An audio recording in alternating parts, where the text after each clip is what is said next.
Action. Hello friends, it's me again, Nike Adeyemi.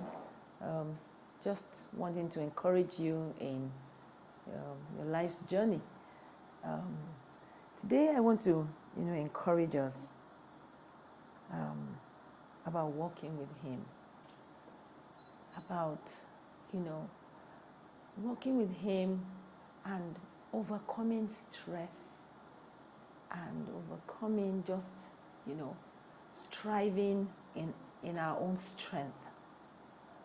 Because a lot of us do that, and I'm guilty of that as well. But there are times I remember and I say, okay, I'm doing this wrong. What is the right way? Okay? And you see nothing wrong about, what do they say? You hustle, but hey, from a point of rest, because God has given us victory already. And we need to, work more with understanding, not just beating around the bush, trying this, trying that. And the scripture that comes to mind, and it's from Matthew 11, verse 26, it says, "Come to me, all you who labor and are heavy laden, and I will give you rest." And this is Jesus talking here. "Take my yoke upon you and learn from me, for I am gentle and lowly in heart, and you will find rest for your souls. For my yoke is easy and my burden is light." He said, "Come to me, all you who labor and are heavy laden." I want to read to us from the Message translation. It says, "Are you tired, worn out, burned out on religion? Come to me. Get away with me and you will recover your life. I will show you how to take a real rest. Walk with me and work with me. Watch how I do it. Learn the unforced rhythms of grace. I won't lay anything heavy or ill-fitting on you. Keep company with me and you'll learn how to live freely and lightly." So now, it says, are you tired? Many of us are tired, worn out, burned out. And interesting, it says, burned out on religion, because religion is legalistic.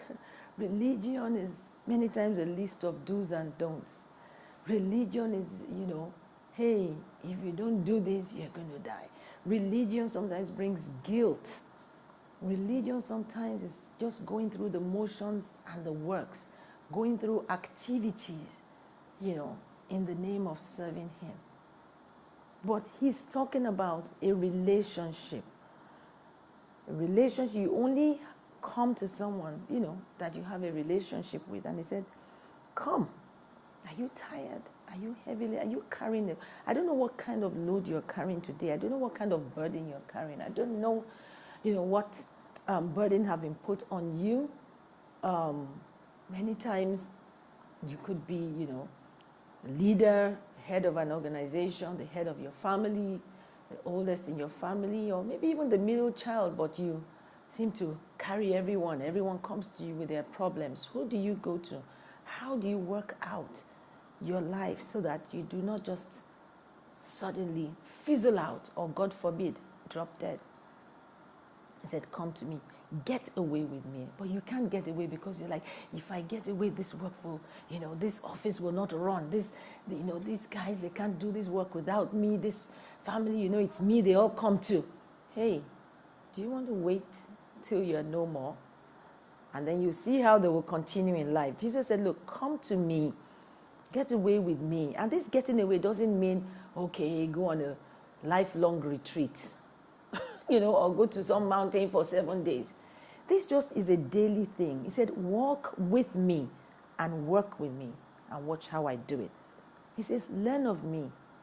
Learn of me. That word learn means, to understand, to follow Him. And that is why we must read the book. We must read the Bible because it's His book, especially the New Testament.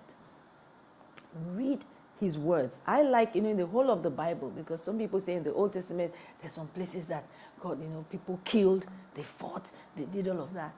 I like the New Testament, especially the Gospels, the words where Jesus himself spoke. He said, come to me. This is not even one of his apostles speaking now. This is Jesus directly. And if he says, come, you know what? I'm going to go. I'm going to go to him with all my burdens, with all my problems. And not only that, he said, watch me how I work. It's not just, come to me, yes, you're in need of a miracle. And he works miracles, and there's a time for that. But in your daily work, watch me. So let's read how he lived on earth, how he expects us to do it. He was never worried. He was never frazzled about anything. Even when Lazarus was dead, he said, where did you lay him? And he prayed. And he gave thanks. When he wanted to fill the 5,000 and everybody was saying, we don't have enough food, we don't have enough food, scarcity, scarcity, scarcity. Isn't that what everybody is saying? Recession, austerity, scarcity. There's a downturn in the economy, unemployment. That's what's on the lips of almost everyone. But Jesus always has a word of hope. And I've decided to partner with him, that I will be a dealer of hope. I will be a dealer of love. I'm not ignoring the things that are out there and living in denial. But you know what? In the midst of it, he said, you can have a rest. If you will walk with me, work with me, see how I do it. Friends, you can walk gracefully, even in the earth where everything looks like everything is going haywire. For God is our refuge and our strength. Even though the mountains be carried into the midst of the sea, we will stay on him. Stay in his word. Read his word that liberates. And so I'm here, and I hope this word has liberated you. Till I see you next time, let's keep the good conversations flowing. Bye for now.